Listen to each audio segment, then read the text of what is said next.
One is a brutal warrior fighting for survival. The other is a primordial force of nature. Hesiods' Theogony and the Poetic Edda describe two very different kings of the ancient storm. Pop culture paints them as equals, trading blows in a cosmic heavyweight boxing match today. But ancient texts reveal a structural mismatch so profound it borders on the utterly absurd. To understand exactly why, we must strip away the comic books and examine the physics. Look closely at the Greek pantheon. They are not merely powerful humans with magic weapons. They are conceptual forces of nature, completely immune to biological aging and permanent physical death. Zeus did not just defeat his father Kronos, he violently overthrew the titans of creation. His primary weapons are the primordial lightnings, forged deep in the abyss by elder Cyclopes. These are not localized electrical discharges. They literally melt the earth and boil the oceans. In the original Theogony, a full power strike from Zeus threatens to collapse the universe itself. For defense, he wields the Aegis, an impenetrable mythological shield that projects pure, paralyzing terror. His only real flaw is staggering arrogance, making him uniquely vulnerable to subtle divine bindings. But in a direct, physical confrontation, he rarely considers any single opponent a genuine threat. Now examine the Norse protector, constantly engaged in bloody, brutal melee against the massive Mjolnir. The Norse gods are fundamentally different beings. They are biologically mortal, requiring apples to survive. They slowly age, they bleed, and eventually they are destined to die in apocalyptic combat. Thor's entire combat doctrine relies heavily on extreme kinetic force delivered through a blunt instrument. Mjolnir is an exceptional magical weapon, capable of leveling mountain ranges with a single throw. But its usage requires a highly specific, easily disrupted combination of heavy magical support gear. Without the belt Mjolnir doubling his strength, he cannot generate his absolute maximum kinetic output. Without the iron gauntlets Jerngripper, he cannot even hold Mjolnir's superheated, dangerously short metal handle. His combat tactics are straightforward. Close the distance rapidly, swing hard, and shatter the skull. He has virtually no defense against wide-area energy attacks or conceptual, non-physical magical damage types. So, what exactly happens when the unstoppable Norse brawler charges the immovable Greek cosmic king? The environment itself becomes the very first casualty, as a localized storm meets primordial chaos. Thor must quickly close the gap. He hurls Mjolnir with enough force to shatter continents. The hammer crosses the battlefield instantly, becoming a screaming mass of iron and blue lightning. Zeus does not even try to dodge. He raises the Aegis, trusting the terrifying artifact. The resulting impact is catastrophic.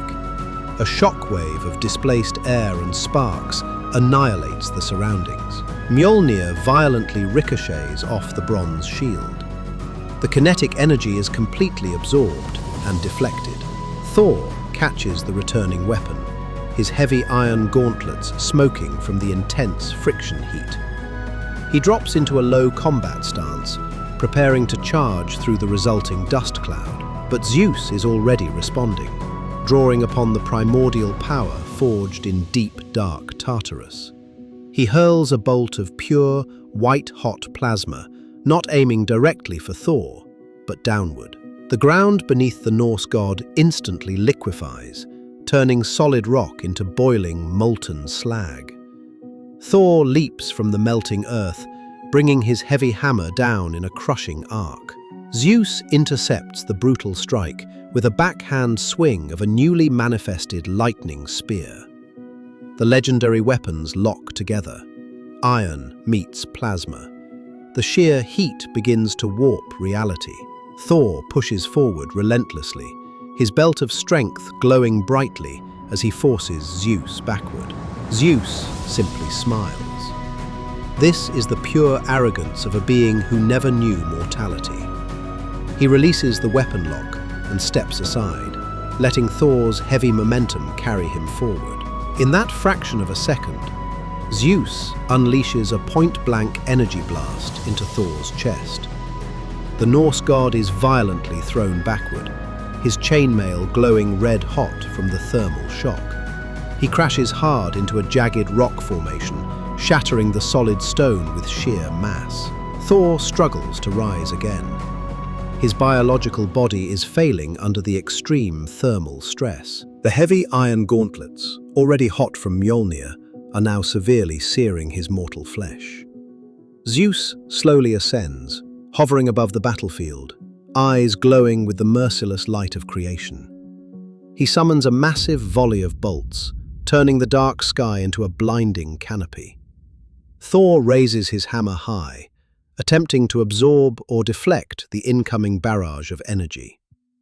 The first bolt strikes Mjolnir violently, shaking Thor's skeletal structure from the massive kinetic transfer. The second bolt hits his shoulder directly, bypassing armor and destroying his vulnerable mortal tissue. The third bolt strikes the ground nearby, creating a massive concussive wave that knocks him. Thor is fundamentally a brawler. He needs physical contact to win, but he cannot reach. His tactical disadvantage is absolutely total. He is fighting a sniper with a sledgehammer's range. Zeus prepares the final execution strike, condensing atmospheric electricity into a single, devastatingly dense spear.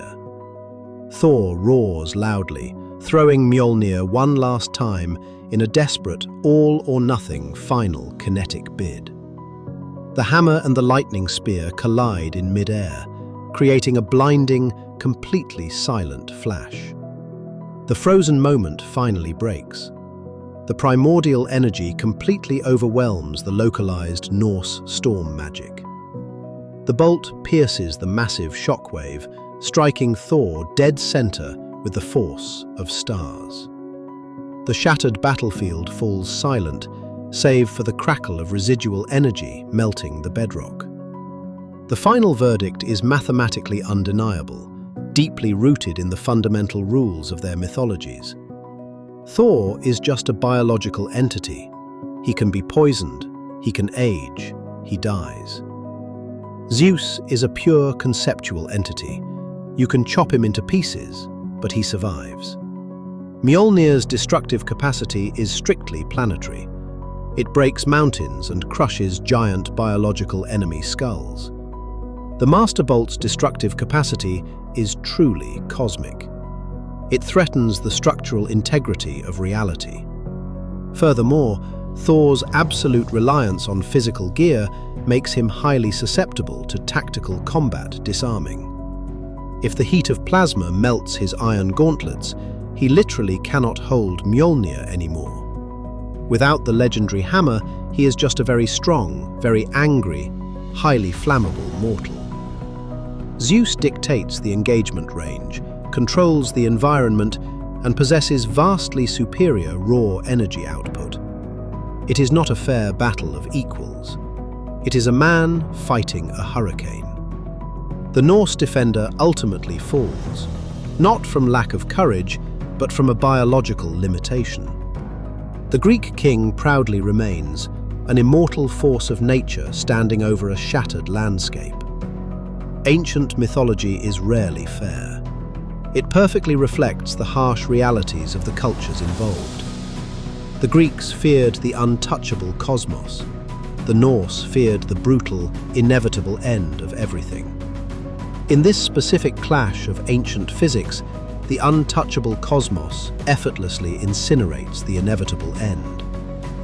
The archivist slowly closes the ancient text. The analysis is complete, the data perfectly clear. There is absolutely no room for debate when the primary sources dictate the physical laws. But perhaps you still foolishly believe raw kinetic force can somehow punch a storm dead. If you truly think the Eddas hold a secret advantage I missed, present your evidence.